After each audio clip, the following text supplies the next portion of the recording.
hat. Just shake my head. Do I need a hat? Oh God. I was thinking, gonna see if I could maybe get all 3 intros. Oh. So we have. I like that. So if we set some other things up, we'll have a different sound. Like even like on if you do like a sports one. Mm-hmm. I like that. Which one do I like the best? I'm gonna have to listen to all 3 again. I need to just connect to the internet. Yeah. The laptop. Okay. And I've got them all in a Nice. file, and then we can. But yeah, if I can get them, and he said tagging them up is no problem. Oh really? Yeah. Okay. I think it's gonna be like welcome to the PB&J. Oh no, you are now listening to Yeah. the PB&J. That's what I like to hear. Don't mind the feet. Oh, okay. You know what I'm saying?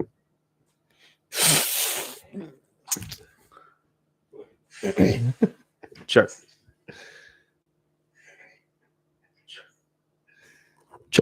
How's the feet, John? You gonna put them up to the For the gram. Oh God! Look how big the motherfuckers look. Golly, man, what is that, dude? This is. Let me see yours. This is pretty big too. still though? God no, That's huge foot. dude. This is. Do it, John. Let me see. What? Let me see. Do it again. Camera.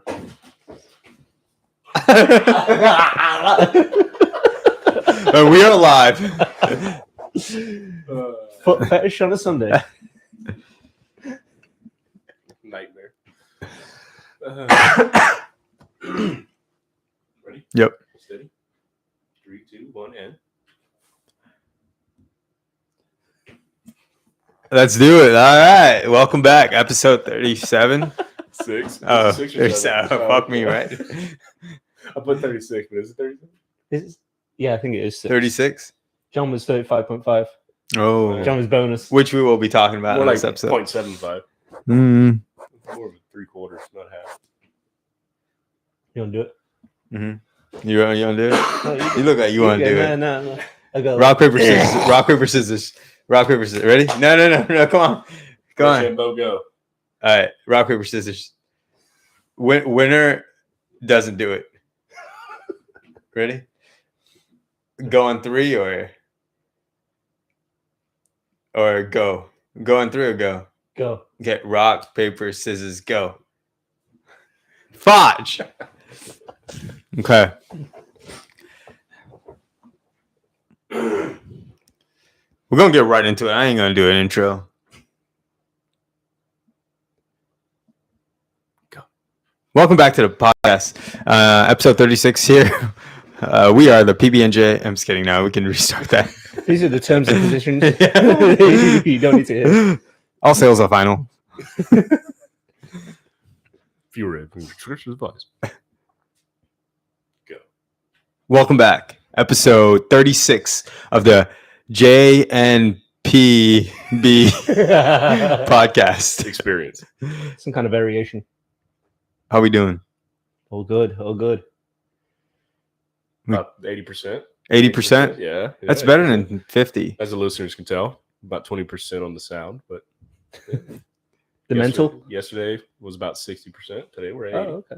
Well, maybe 50, but yeah, we're back slowly. If you guys didn't know, John went to Mexico Viva la Mexico.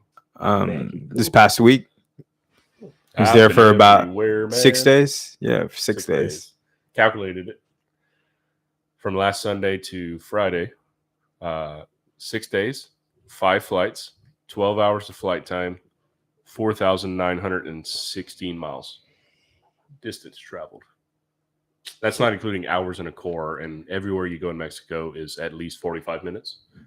So they may call you a traveling man. Traveling man. The traveling I've man. been everywhere, man. Yeah. Good to be back. What was the best part of the trip? Was it the humbling? I always love that. Yeah. But towards the end, that was more frustrating than it was humbling because,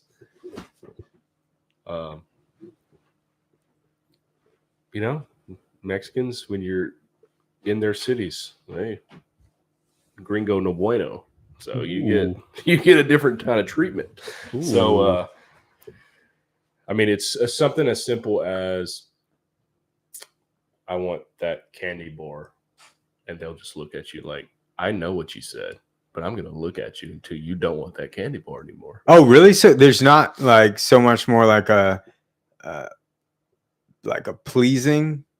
Only in the restaurant industry. Oh, interesting. Their restaurant game is unbelievable compared to the States. Yeah. Unbelievable. You have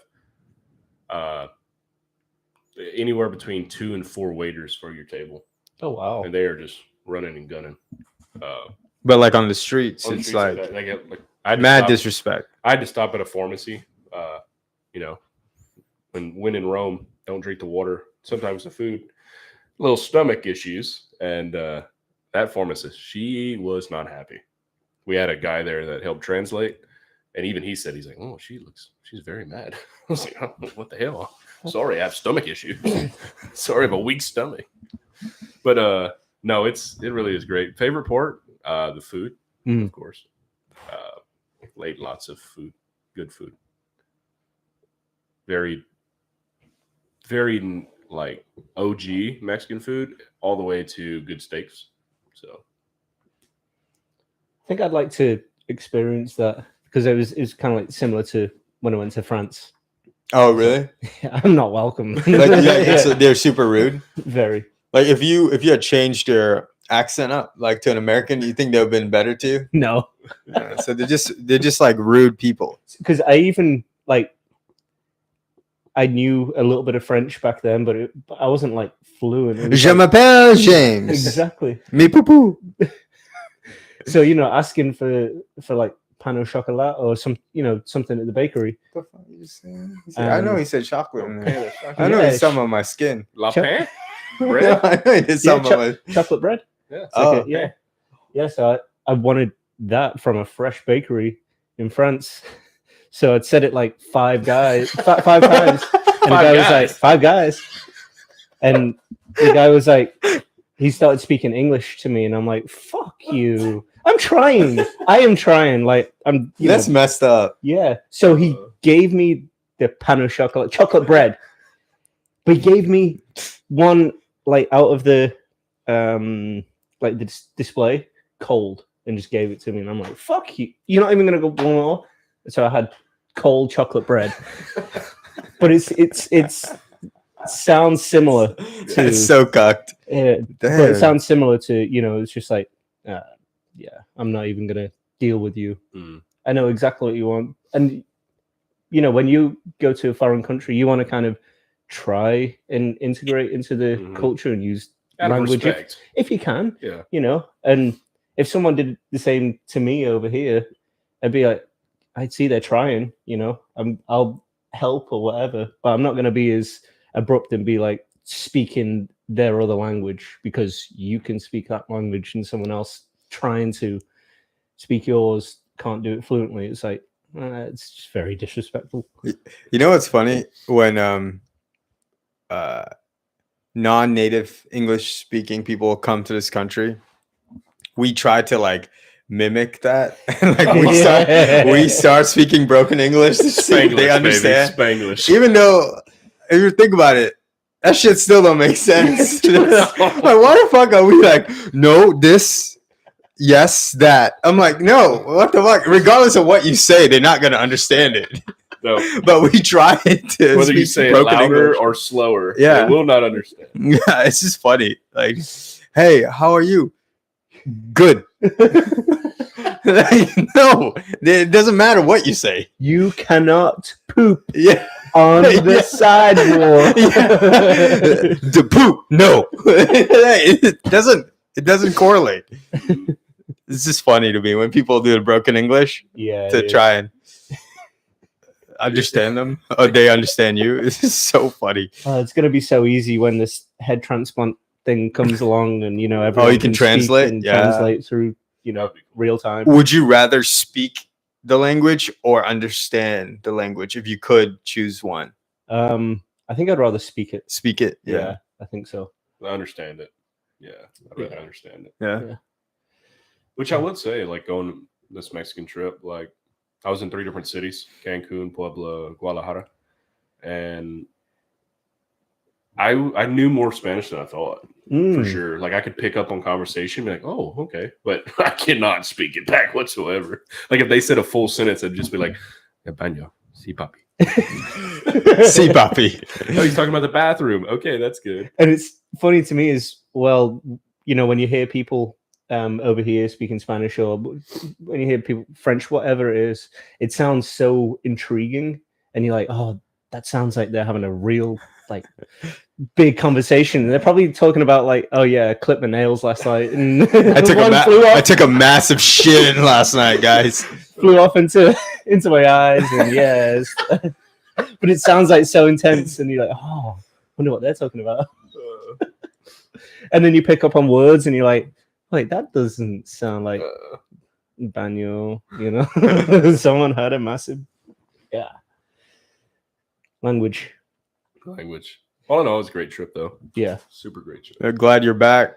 You I'm didn't glad to be get back. sold off to those gangs or cartel Too members. big for the cartel to transport. They keep them small and women.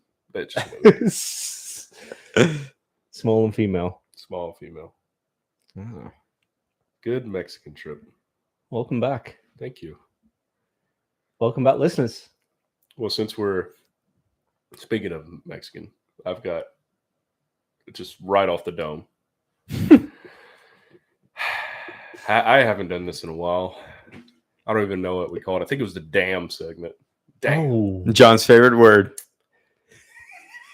apparently. Yeah. Allegedly. Yeah. It does not matter what country you're in. And it does not, well, it does a little bit because their flights, domestic Mexican flights, are pretty crazy when it comes to the people and awareness. But this was even coming back, our flight from Guadalajara to Atlanta. And it was what seemed to be an American woman and her husband was a Mexican man. And he was great. He was quiet, reserved, whatever. So I'll give you a little hint. Me and a fellow listener, coworker, best friend, are sitting row 28. I'm in C, he's in D, aisle to aisle. So there's an aisle between us. And this woman is probably in row 32, 31, a few rows back. And when you're on a flight, the plane itself is loud, especially when you're on the wing. So noise canceling headphones are A plus. So I had that. I'm listening to podcasts or music. I don't remember which one. And it is, I'm about on an 8 out of 10 on volume. Just can't hear anything but what I've got. And I'm not joking. I hear, yeah, so when we get there, we have to go through customs, and then we're going to have... And I'm like, what is there a PA in my headphones? Like, what the So I took my headphone out, and I was like... And there's this woman, and for all political correctness, I'm going to say that maybe she was a little mentally unstable, but she was an adult with kids. I think she's also going deaf. That's pretty evident by the volume. I'm talking the middle of the flight. And everyone, if I'm 3 rows up, that means everybody in a 6 square row radius is hearing this woman. I'm like, what are we doing? So finally, I just put my headphone back, fucking volume, 10 out of 10. And then I see the announcement in progress on the screen in front of me. And so I was like, oh, let me pause it, see what they're saying. And luckily they do it in English and Spanish. They're pretty much saying, we started our descent. We'll be on the ground in 20 minutes. Seatbelt sign is lit. No more, getting up until we get at the gate. So we're sitting there. I'm just looking at Mark, and he's already aware of said woman too. And we are literally looking out the window. We're touching. Wheels touch. Shout out to that pilot. We had a little bounce. Hey. We did the poop, poop, screw up. And I was like, okay. And we're back in Atlanta. And we're taxiing at this point, which is the worst time to undo your seatbelt and stand up because you will get fucking lit up by the stewardess. And all you hear is, I know, baby. I know you have to use the restroom, but you have to keep your seatbelt on. And at this point, when I do that, I immediately, as soon as the wheels touch, I put my airplane mode, take the headphones out, ready to just go. And I'm like, you've got to be kidding me. And then 5 minutes later, we're still taxiing. We're getting off the runway. We're taxiing. I haven't made it to the Sky Bridge yet, or Jet Bridge. She's like, I know you've got to go. We've just, let me take you. We've got to go. And she undoes her seatbelt, and the kid too, and takes the kid to the restroom. And we're like, what are we doing? It's like 3 minutes. Like, just 3 minutes. And so apparently the kid had to shit, piss, throw up. I don't know. One of those. And then the announcement comes on. Ding. Attention all passengers, please make sure to stay seatbelted in. And until we get to the jet bridge, when the lights come on, you'll know that you can get out and move about the cabin. Nope. Just fucking went shit. Whatever. So we finally get to the jet bridge. And you know how flights are. Everybody just fucking stands up. Mexican domestic flights, a little different. If you're in row 27, you're standing up and just fucking bolting to the front. Like, screw everybody in front of me. But so Mark and I, for those listening, you won't be able to see, but we did the old armrest up on the outside and then sit halfway on the seat. And so my knee's here, Mark's knee's here, yeah. wall. You're not getting through this beef, all right? Mm-hmm. And then Mark and I here looking up. It's like, oh, okay, row 10, 15, 20. Okay, we're pretty close to us. Everybody in front of us starts standing up, get their bags out the overhead bins. And we hear, yeah, when these people stand up, we're going to say, excuse me, and we're going to get through them because we're getting off this plane. Bro, the hair on the back of my neck just stood up. I immediately went to see, saw red right there. I took a breath and I just looked at Mark, and Mark looked at me and he goes, ain't fucking happening. Got to our row and then it was like unspoken, but we just both did it. We both got up at the same time, like shoulder to shoulder, just tricep to tricep. And we both kind of did this half turn, like, don't fucking try us, bitch. Don't fucking try. So we get our bags, we're getting off the plane. And we finally caught up to the other two guys who, you know, were peasants in the back. They got upgraded. And they also had a run-in with the same lady boarding the plane. Because they were in, like, Comfort Plus to board. We were in Main 1 and 2. But we just waited till the very end because, I mean, we have assigned seats. It is what it is. Yeah. But they went to Comfort Plus. And when they were boarding the plane, like, one guy was trying to get through. And he says, excuse me, I'm Comfort Plus, I'm trying to go. And she says, oh, this guy thinks he's better than us, huh? What? And he turns around. He's like, no, I'm boarding Comfort Plus. Well, we're Main 1. he literally says, I'm trying to get through because I'm boarding before you. And, like, I know he had to put his reservations on because he was probably going to say, like, stupid bitch. But we are the only passengers on this plane. So she was a nuisance from the get-go. Like, good God. Oh, that was the lack of awareness. And then I have probably a long list of lack of awareness, but that just bottled it up for me. I was like, that would. People on airplanes. People on fucking airplanes. But she was so loud. Yeah. I was like, good God. Like, what the fuck are we doing? For real. I can remember the one time that I was loud on the airplane. It was like when I was dead young, but I like caught myself and I was like, oh fuck. I was like, oh God, that was loud. I was like, oh no. Everyone knows who I am. I forget, I think I was like maybe like 6 or 7 or something, and I had the headphones in. I'd going on a holiday with the family. So we had like the whole it was like a 4-seat in the middle. Oh yeah. It was a long section, so I was like sleeping on the floor, just like, and so my mom and dad could have like room on the top on the seats, and then my brother was there, and I was like, Mom, and she's like, yeah, and I was like, can you tell them to turn the movie on? And I was like, oh no, I've got my headphones on, like. What's that game? Row 32 didn't hear you. And I remember it so clearly because I was like, oh, like as a 7-year-old feeling embarrassment, I was like, oh shit, I should not have done. But it was just like it was quiet. But then I'm dead, dude. but I just remember how loud I was like, oh no, I was that kid. Looking back as like a 30-odd-year-old now and hearing a kid do that, I'm like, oh, You were that. I was that once. I wanted to punch that kid. I would have wanted to punch me because it was loud. Someone just dozed off. And Can you tell them to turn the movie on. So it hurts. Oh my god. Yeah, I was an idiot.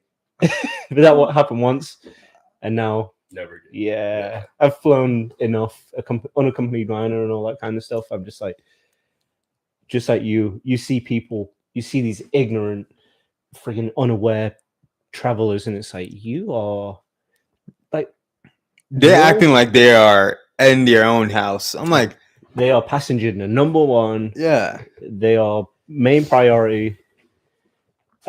Yeah, they're so inconsiderate. I've seen the best of the best and the worst of the worst, and it's like the cool thing about airplanes is the treatment you get is the treatment you pay for. If you want to get off that plane, you have to spend more money. mm-hmm. Like that bottom line, you have to spend more money. So your dumbasses in 32 are acting like you got to get people to move so you can, bitch, don't you fucking. And then you're all going to, if you're on an international flight, for the most part, you're all going to be standing around the same baggage claim at the same frigging time. Yeah, nothing. Your bag, you could get there 5 minutes quicker, but then the person behind you, who comes 5 minutes later, their bag probably comes out first and they're fucked off. They've already got the taxi and they're out the airport. And still in the same line in customs. Exactly. You're not going to beat anyone. No. And I don't think people understand that. This is what's annoying about it. I'm like, yo, we're going to the same place. We're all going to be waiting the same amount of time. What the fuck do you want to get off this plane 5 minutes earlier for? What's it going to do? It's just the... It's always the ones that kind of rub me the wrong way too, because I've had connecting flights that they were a little tight but planned enough time. So it's always on the flights that is not delayed, left on time, even going to get there a few minutes early.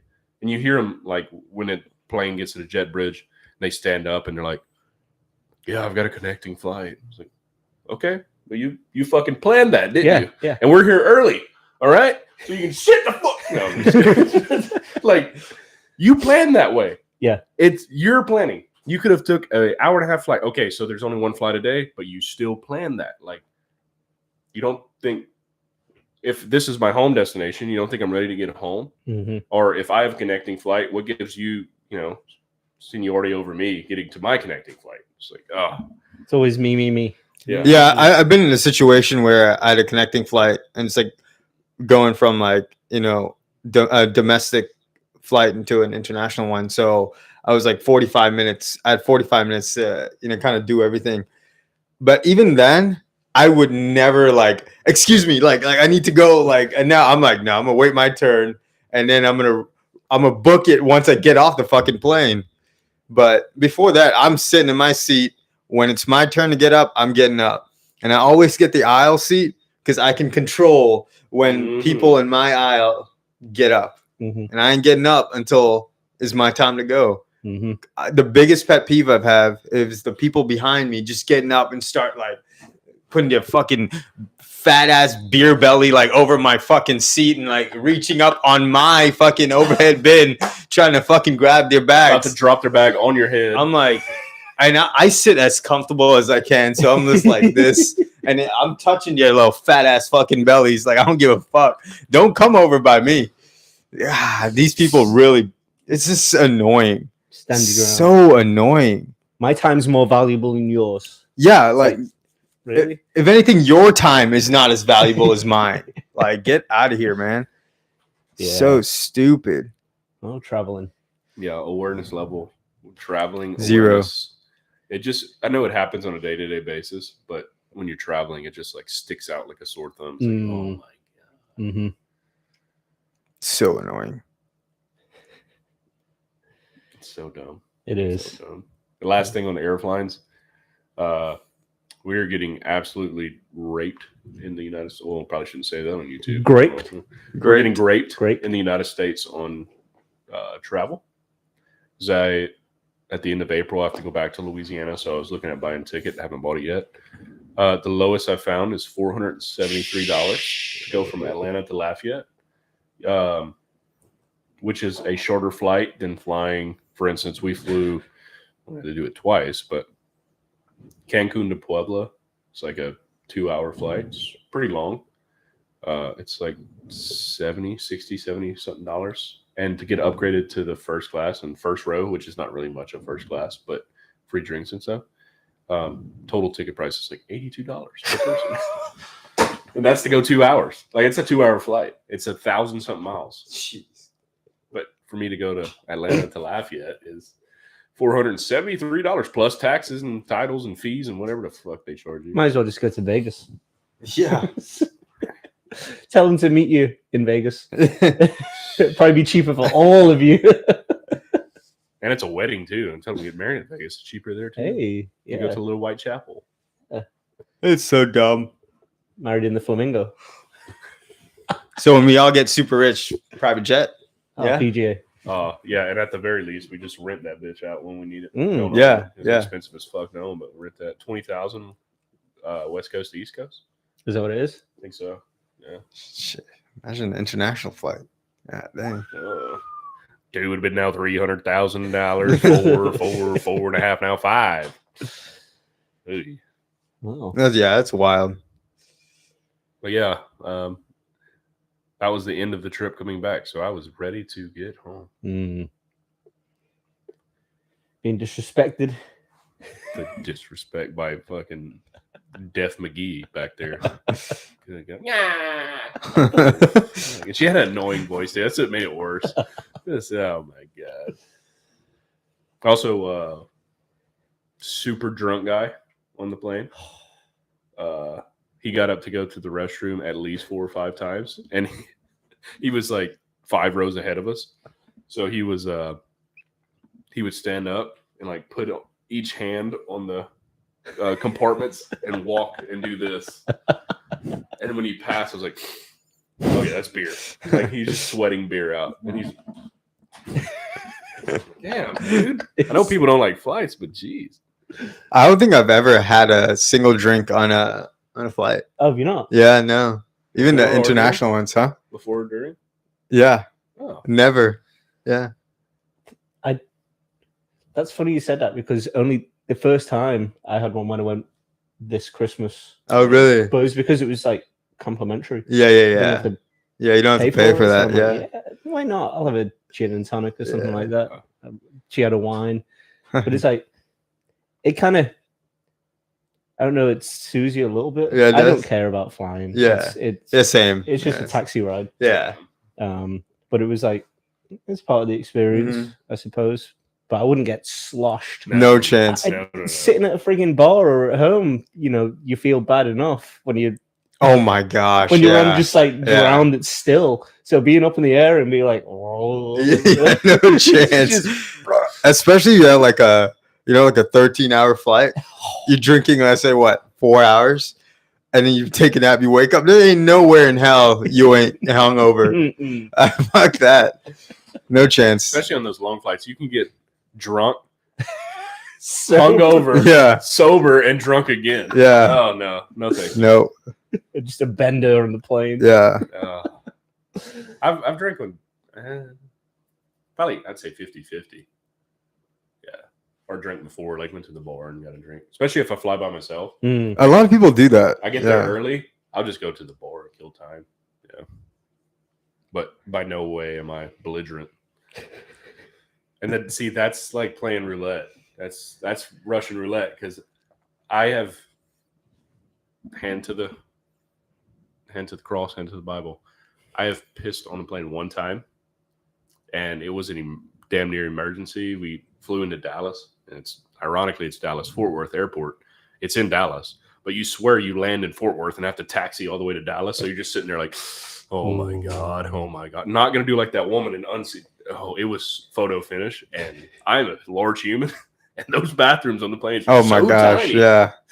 I like opened the door and I was like, oh, smoked my head. I was like, fuck, got turned sideways.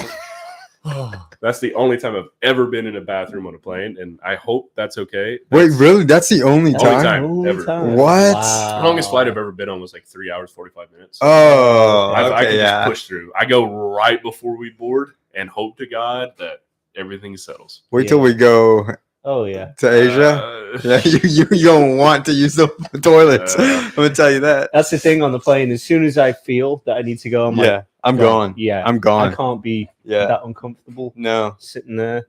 I feel bad for sometimes for just the people around me because I get it. Just going to England, I'll probably go like 5 times. I stretch my legs and stuff, but you know, as soon as I feel something, I'm like, yeah. Yeah, you need to stand up at least, you know what I'm saying? Because you need, like you said, you got to stretch them legs. Because God bless those flights. We're not quite in first class status yet, so you know the the inches count. Mm-hmm. Inches, every inch counts out there. Mm-hmm. I love flying though, not gonna lie. It's fun. Yeah, it's is. fun. You get to watch movies. Actually have a good night's sleep. I sleep like a baby on a plane. Oh yeah, like a baby. Oh, I'll be skipping meals and shit. Like casually intermittent fasting. Oh, so this came up, and I told the guys after this, but we were on a flight. It's about a 3-hour flight. No, like 2 hour. But so I was on. It was 4 of us, and it was 3 rows, 3 seats, and then I was on the other side. So like I was the odd man out. And I'm like you. Anytime I'm on a plane, it doesn't matter the time of day. It will be take the hat off like this, and we're going night night. Like it's happening. If I'm on the aisle, if I'm on the window, it's yeah. So we're in the air like 20 minutes probably before they started the drink thing. And I'm already cocked back, got music in, and I can feel myself just fading away. You know, when you start to do the I can just feel it's like, oh, it's coming. If I can take a nap, it's like over half this flight, I'll be great. And out of the courtesy, my travel companion like tapped me on the arm, like, hey, do you want a beer or anything? Like, do you want? Yeah. And I was like, what? What's up? So you want a beer? I was like, no. And I could not fall back asleep. I couldn't get back in that zone. So I told him after the plane, and I want to hear y'all's preferences. I was like, listen, for a flight like this, snooze, I lose. There's FOMO. It is what it is. Just let me sleep. Don't wake me up to ask me for anything. My preference is I'm out. I snooze, I lose. It is what it is. Let me sleep. Don't wake me up. If I wanted something, I should have stayed up. That's how my preference is. So, like, don't wake me up. I just what's y'all's preference on that? Yeah. I mean, I think I'd be the same. I'm always, as soon as I smell the food, I'm like, oh, here we go. You did it. I almost know, like, it's time to play, Daddy. I know the timing between, like, especially with the international and the overnight flights and stuff. Or I always know between, like, the time they give you the beverages to what time the food comes, and then I know that after food comes, I can sleep for, like, 4 hours, and then the next beverage will come along or whatever. So, I never really miss the meal. But say, I traveled with Meredith and she was out, but I was like, I didn't wake her up, but I just took an extra. I knew if she wanted something, I knew what she would want. So I'd be like, oh yeah, she'll have a bottle of wine or something, or she'll have the chicken. So I would just take it in for the person I'm traveling with. But if it was me, I probably wouldn't want to be woken up either. Yeah. Because when you're in that sleep, and you feel it's just so relaxing, and you wake up and it is difficult to get back to sleep, or you can't find the right comfort level where you were before, and it's like now there's a vibration or something. And you're like, Yeah, you found the right like spot, and you're just like, oh yeah, yeah, right angle. Even with your feet, like sitting in the coaches, whatever. It's sometimes you gotta like you just find an angle with your foot, and it's like, oh, there we go. This doesn't hurt. This is actually relaxing. And you don't have to put like conscious effort in to keep your feet there because like I have, long feet, big feet, so it's like I can't do this number and get really comfortable. So I'm like, okay, where's my shoulder width? There's the frame of the chair. From the chair, how do I do this? I normally do the right leg tucked behind the left. Left holds the right, and then we're golden. We're golden. Oh yeah. Yeah, I'm the same way. Like, don't wake me up. I mean, I won't get like triggered if you wake me up, but like I prefer if you didn't like wake me up. You know what I'm saying? Like, I've had a couple of times like on these like long flights where I missed a snack, but the person next to me had gotten an extra one. I don't know them, and they're like, "Oh, here you go." By the way, like they came. I was like, it's happened a couple of times, and I was like, "Oh, thank you so much," and then I go back to sleep. But like my go-to sleep style, I guess, the tray down. I always bring an extra hoodie with me. Take that extra hoodie, the pillow, because you get a pillow, put it on top of each other, and right there. That's my. So I like you can't put food on my freaking tray. Can't do anything. So that's my go-to. Like, and I'll always go to sleep that way. Always. But yeah, it's a couple times like someone's just giving me the snack. I'm like, oh, thank you, thank you so much. Yeah. But yeah, don't wake me up. Don't wake me up. Prefer not to, at least. Are you? This might be a hot take. I think it's a cold take personally, because of the woman in front of me who reclined. I wish all airplane. I don't know. You want to turn on? Oh no, I didn't know you. I was wondering, like, yeah. I was like, did hot. You turn it off? Yeah. I was like, how? I was like, I didn't see you move.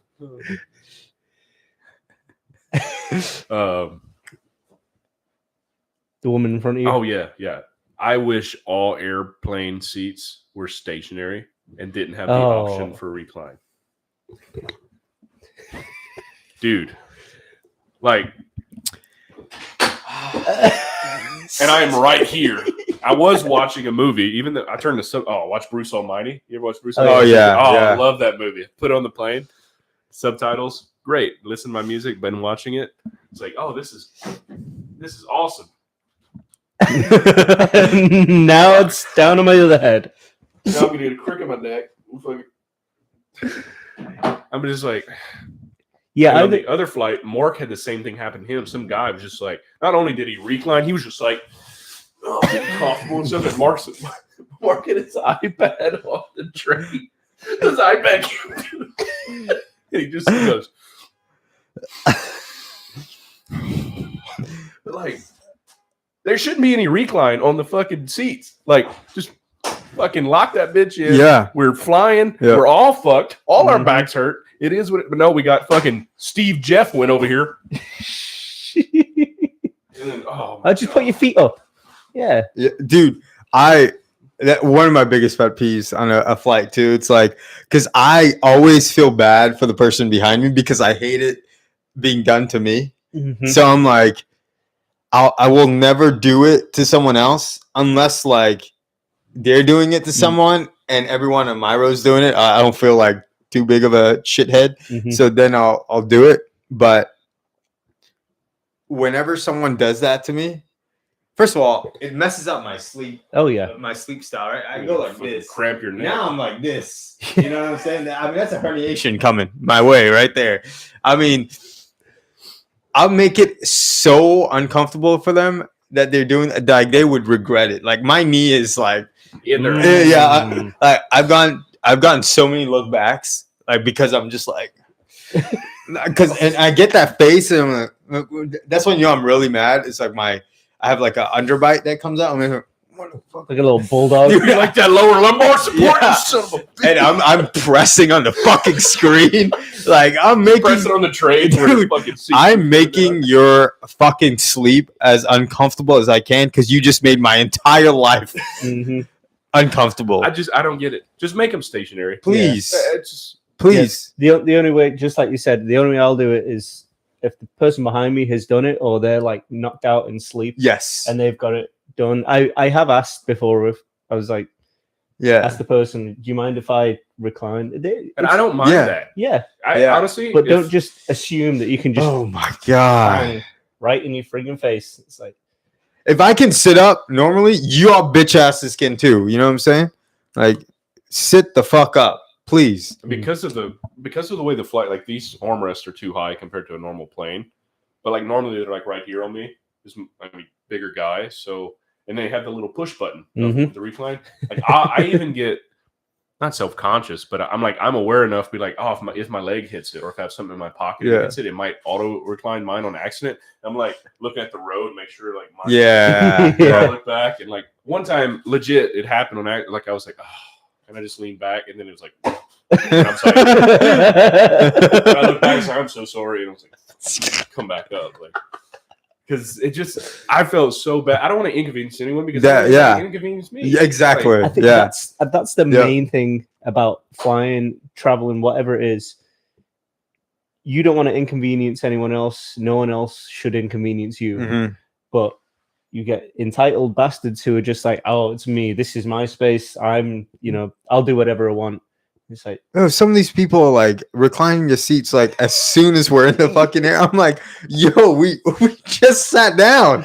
What do you eating you food? Yeah. are you establishing dominance immediately? Like, once again, it goes back to buy the first class ticket, motherfucker. Yeah. Get that because that's the only place that has enough room to do that. Yep. Mm-hmm. Yeah, the screen goes from here to like here, and I'm like, oh yeah, that's why I'm wearing glasses. I can hell. Or if you're lucky enough, get the fucking exit row. Exit row, Get yeah, the exit row. That's beast. I've had that a few times. Yeah, and I'm same. like, That's so clutch. For me, that's first class. Yeah. Like, yes. Yep. I especially like the exit row in the middle. Yeah. In the middle, so I don't really have the responsibilities, Mm-hmm. but you have all. But you have all the space. you have all the fucking space to just do and then the screen comes up on the side. Get your own This is fucking first class right here. No one can come in front of you. Yeah. Those are fire. Those are fire. Like the kind of where Comfort Plus starts. That actual divider. No. Yeah, those are fire. Fuck, I don't care if I'm sitting next to 3 fat people. I got all this room right here. I'm straight, dude. Come on. Shit. Have you guys ever flown like on the wing exit row to where there's only one seat? So like you're in a 3-seat. There's only one. Yes. The other 2 are empty. Yeah. Dude, I'll take that over.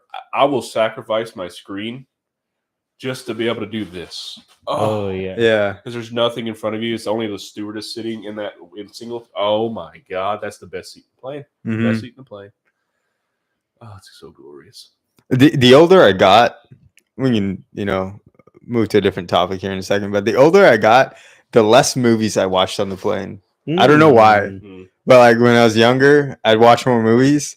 But then now, when I go back and stuff, or travel internationally, I'm sleeping. I take a Dramamine because I do have motion sickness, and that just knocks me out, and I'm good. I'm golden. I think because you're not going to have that energy of when you were young.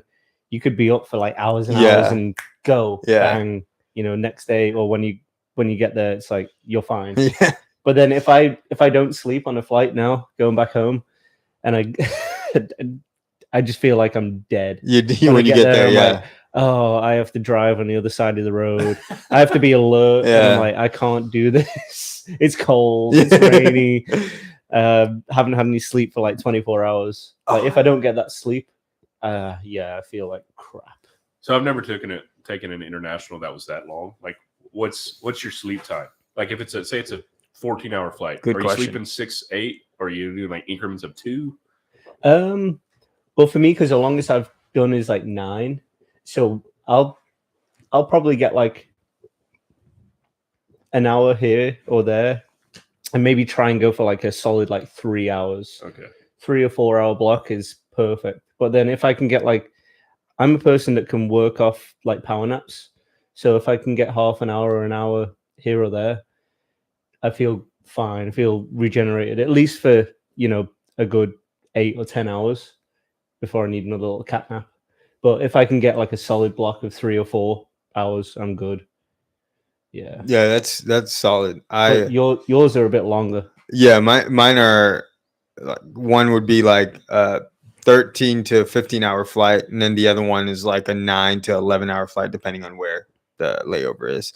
But for both, I would say I can sleep because Dramamine helps me a lot because I take the drowsy one. I'm skipping beverage, snack, and a meal.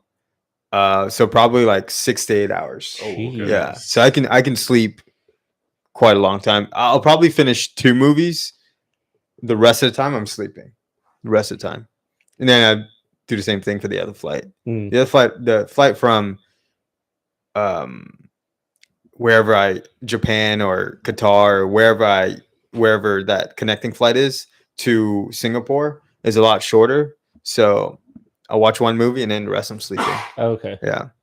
So 8 hours, 6 to 8 hours.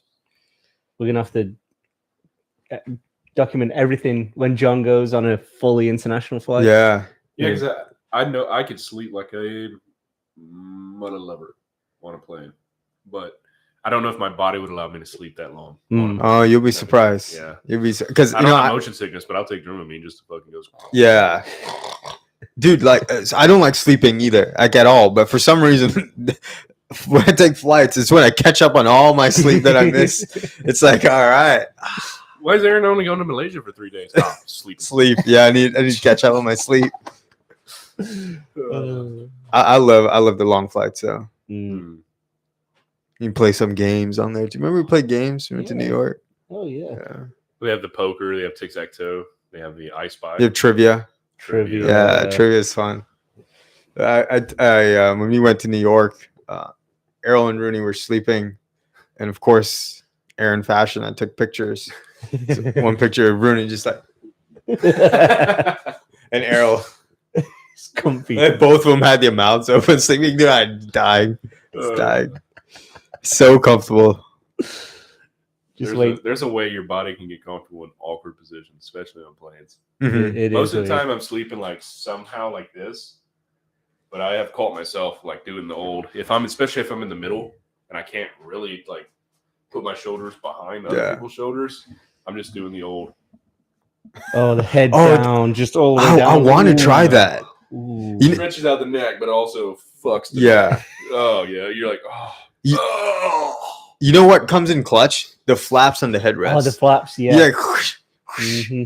And then Fun fact: I did not know there were flaps until this year. Oh, seriously? I took a flight. I think it was a Vegas. No, well, this past year, Vegas flight. I was like, oh my god, this movie. Yeah, I didn't know that. Yeah, I would be like, oh, dude, so clutch. That's how I get started. You know, it's like my foreplay. Get a little drogue on. You know, put the pillow right there. Oh yeah. And then it goes this way. I just know the people on the side of me. I scare the shit out of them when I do the old jump sleep. Or like my knee will fucking smoke there. I've done that so much. It's so embarrassing when I do it. Where the fuck am I? Oh god, I'm on a plane. Oh shit! Flights. Good old flights. Good old flights. Oh, bloody hell.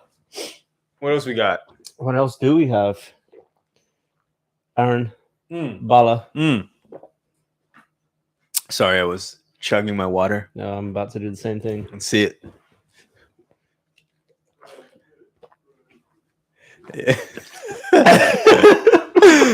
I wish you guys could have seen that. So you got a topic that was on the top of the dome? Yes, yeah, actually. Something a little bit more serious. Okay. I actually hadn't even told John about this because I wanted to bring it up on the podcast. I ran into a situation this week where I was questioning friendships. Ooh. I was questioning genuine friendships and loyalty. And if it's reciprocated in the same way as I give it, I guess. Okay. And I was questioning it hard. Like the one day this week, I was just like, is this all my friendships or is it just that one? And I don't really have a question, but it was more so like what I was like, my thought process this week. And I was like, I came to the conclusion that not every friendship is like this one, and not every friendship is a one-way street. You know, it is a back and forth. But I just wanted to get y'all's like thoughts on, do you think there are friendships that aren't genuine, but you consider them good friends? You get what I'm saying? Does that make sense? Like good friends, but then they do something and then you're like questioning that friendship afterwards, kind of thing. Like, I don't know how to put it into a question because this is how I was feeling, because something, you know, transpired and I was like, damn, am I just blinded because of my loyalty? And I was questioning all my friendships because of that, right? And it really impacted me to think in a negative way about friendships and loyalty. And is it always only like on my end that I'm giving like me as a person and never receiving back? And if I do receive back, is it genuine or is it just to like show face? So really, like, it's not a question. It's just like a top. It's just like a deep topic that I was like, y'all ever experienced that before, where you did question like a bunch of friendships because of like one incident that happened, not particularly with that of those other friendships, but with someone that questioned your entire friend group or circle? And when I'm talking about, I'm not talking about y'all. Like, you know what I'm saying? Like we have like the close best friends, Yes, but then we have like other friends that we would consider, you know, solid friends that I would hang out with. I'm not talking about like my core group. When you asked that, like something did pop in my head. Yeah. 'Cause I went through something like this. This was years ago. Was it 23? So probably like 5-6 years ago. It was someone who we were pretty close, kind of like what we are. We had a group of friends, and he's a good person, and it was a good, like when this happened, it was a good friendship, but it definitely felt more one-way street for sure. And so I did the same thing. I was like, wait, where else is this going on? Yeah. Yep. And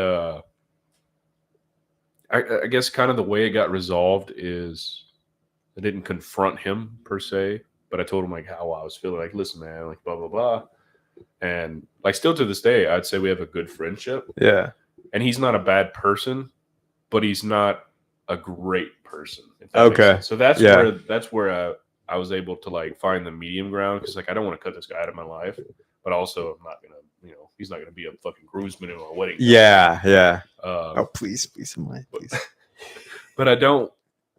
This might sound conceited or whatever, but as far as friends go, I feel like there's tiered friendships, right? Like what you're saying, your core is at the top, yeah, and then there's like a group's like, I'm not. For example, for me, it's like I'm not living at home anymore, so I can't see all my old friends as often. Yeah. So like they were there, but since I'm not there, they're the next tier. And then the lower you get, the closer you get to an acquaintance, right? Right. Yeah. We just have similar interests and we see each other at this place at the same time, so that's why we're friends. Yeah. You know, we don't hang out outside of that. So, like, I'd say it's like a tiered. Okay. I think that's probably about the best way you could put it. I think so. Yeah. It's because even like when I go back home, I stay in touch with a very few people. But when I was living there, I had seemed like 100 friends. But then once you grow apart, you have your own thing. Everyone's busy. You have your own life, some kids, families, and stuff. So it's like you just kind of like stop communicating, and when you go back, you might see them or something like that. But it's like you're not on that same friendship level that you were, and it's like it's just and people definitely use you for your resources, and even just for just for instance, here's an example. It's like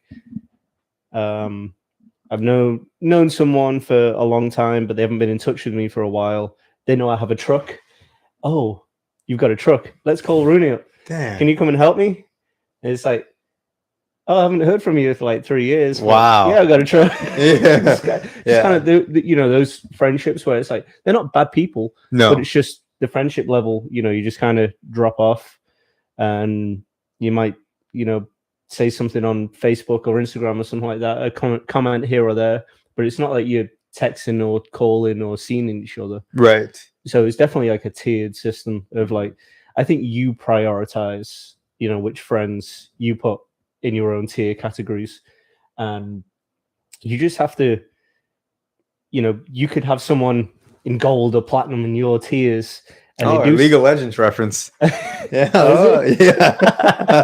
And then you have the iron. Yeah, you have the irons. the iron. We don't talk to those people. Yeah. So you change, Yeah. something.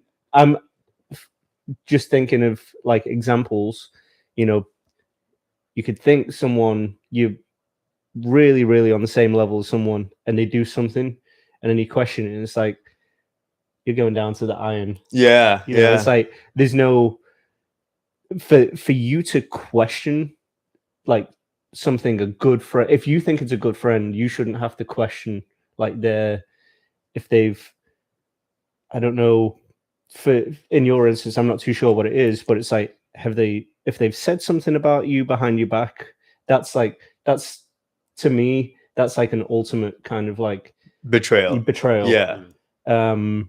If they do something and mess something up, like get lines crossed or something, it's like that's something you can come back from and talk about, but it's like still for you to question a friend doing something, a really good friend, if you've got friends in the iron tier or the copper or bronze or whatever, it's like that's how we are. I'll see him at the bar. You might you'll expect that, and it's like it doesn't affect you.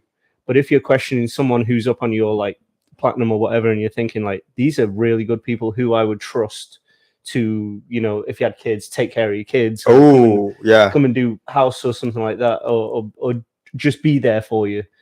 And if they've done something to question that, that's like it's a hard tier to get to, but it's an easy one to drop out of. Because it's like damn, that's bar right there. Lead by, if you set an example as a great friend, you're going to be there no matter what. You're not going to back talk. You're going to be on their side no matter what. They could have killed someone and be like, no, that's not. No, you got the wrong person. As someone bronze would be like, oh yeah, I could see that. No, I like that. I like the tier list. Yeah, this person was pretty high up there. Not the challenger or diamond tier, but maybe one right below. Like where I'm biggest supporter. I'm always like to my own like detriment of my own fault. Like biggest supporter, always happy. Like I never gonna like root against my friends. This is not something I do. I'm like always hyped for you, but I don't think it was reciprocated in the same way, in a sense. So there might need to be some reorganization going on within this tier list. But it just made me question friendships in general. I'm like, what are they really? Like, what really? Like, it's fair. Yeah, that's a question. It's good to question. I think it is. Yeah. So I did that this week, which is good, and I came to a certain realization. So we will be taking action very soon. No retreat, no surrender. No retreat, no surrender. Yeah, I just thought I'd bring that up because it was on my mind and wanted y'all's feedback or perspective on that. I like that. I think it's probably happened to all of us at one Mhm. time. You just have to question it. It's never happened for me with someone this close. Oh, okay. Yeah. That's why it And it's so disappointing as well. that's what it is. That's what it is. It's like it's disappointing because I'm willing to do so much for a person. Any of my friends, I'm willing to do a lot. And I feel like it was a very much so one way, but now I think about it. So that's what I got. I know it was a little deep, but No, it's a fair thing to reassess, I think, every now and then. Yeah, reorganization coming soon. Coming soon. Sorry, whoever is out there. Is there an app for that? You're going to iron. You gotta work your way back up. It's hard to work your way back up. I'm gonna tell you right now. I'm gonna tell you, it's hard. It's not easy. It ain't easy getting up to diamond. You know what I'm saying? That shit is hard. Oh. Yeah. The only thing I'll add, and this is just for me personally, like I heard this on a recent video or who knows, podcast, whatever, and I took it in to like evaluate my relationships in life. I was like, because the guy was like, he's married, he has 2 or 3 kids. He's like, that's the reason he works, right? That you have your reasons you work, and that was his reason, his family. But as far as his friends, he's like, I live for the moments with my friends and stuff, besides his family. Like, he loves Horde, he loves Deep, and that includes his friends. So when he said that, I was like, oh, shit. So I started reevaluating myself. I was like, I do love Horde when it comes to my friends. So that's why it's such an impact when one of those people goes down. Yep. Like, fuck. Because it's disrespect from them to you. It's like, oh, man, like, come on. And then it's also shame that I elevated him to that level without seeing it, kind of thing. And so when he said that, I was like, that's a good way to put it. Because, like, yeah, friends mean the most to me, right? Because you get to choose your friends. Family you're stuck with, but you can choose how much you interact with your family. But friends you actually choose. And it's sad when you have friends that you actually love more than your family. So, but yeah, love Horde. Loves his friends Horde. I was like, oh, I like that. Yeah, that resonates. Dang, I was like, all right, cool. That's what's up. I'm not crying. I'm just sick. Hey, real quick before we end the podcast here, big shout out to John and his solo episode. Massive. Yeah. That shit made me almost tear up at one point. Yeah. I was like, I was like laughing and crying. Yeah. I think I said the same thing to him. I was like laughing and then crying, smiling. Great episode. Yeah, it was. Thank you. Takes a lot of cojones. Both of you have done them. It was just like, but yeah, we just rolled with it. Didn't stop. There were some pauses and stuff, but I was like, you know what? Just roll with it. Yeah. Whatever comes out, comes out. It's thoroughly enjoyable. It was. Yeah. It really was. Thank you. And I even, took some things out of it as well and just, almost mirrored it and just looked and was like, oh yeah, like I can see where you're coming from, talking about starting the podcast and being uncomfortable at that stage as well. Because I hate looking at myself. I hate listening to myself. Like we're doing it right now. And it's like, it's still awkward, but a lot of the stuff, like we were going through the same motions and it was, it's nice to like hear that. Yeah. I was like, oh, because I think we all just want to know. We resonate with people who, you have the same emotions and stuff like that. So it's like when you can relate, it makes things easier. I can't relate to a millionaire or something like that. Yeah, but it's like, I can relate to the working class who are, going through things in certain life, and then you listen to people, on podcasts or something. It's relatable stuff that you end up listening to because you don't know like what it's like to live the high life, but I don't know what it's like to live in a third world country. But I'd rather listen to the people in the third world country, coming up and talking about things. So it's like that relatable stuff that pulls me in. I don't care if they got 30 Lambos. Yeah, agreed. Yeah, well said there. But it was definitely a relatable podcast. Thank you. Yeah, Welcome. like and subscribe. Like and subscribe. Text John. Text John at Easter egg. at And if, 404 6969. 91 Hey. No. 242. No, I don't know. It is never mind. Don't say it. What was it? What was Mike Jones? Oh. Mike Jones. Who? Oh my god! I used to know that. I called that number actually one time. Let's see. Your mom yelled at you for international calling? James, why are you calling Texas? It cost us £20. It was like a recording of Mike 281-330-8004. Yeah. Mike Jones. Who? Good times. Oh, good All time. right. Wrapping it up. Think so. Go and celebrate a footy championship. Fingers crossed. It's been a while. 6 years since they've been in a final like this. So I think my body's ready.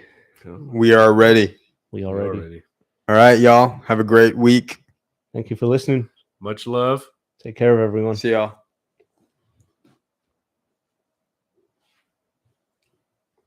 11:37. You too. Yo, what up? Oh, That's Zay. Black screen. Send it. Hello, Zay. Is it Zay? Yeah. Try hard Zay changed his name, Matt. Or he had 2 accounts. Oh yeah, wasn't he like Rusty Nails or something like that? Your aunt's Rusty. Yeah.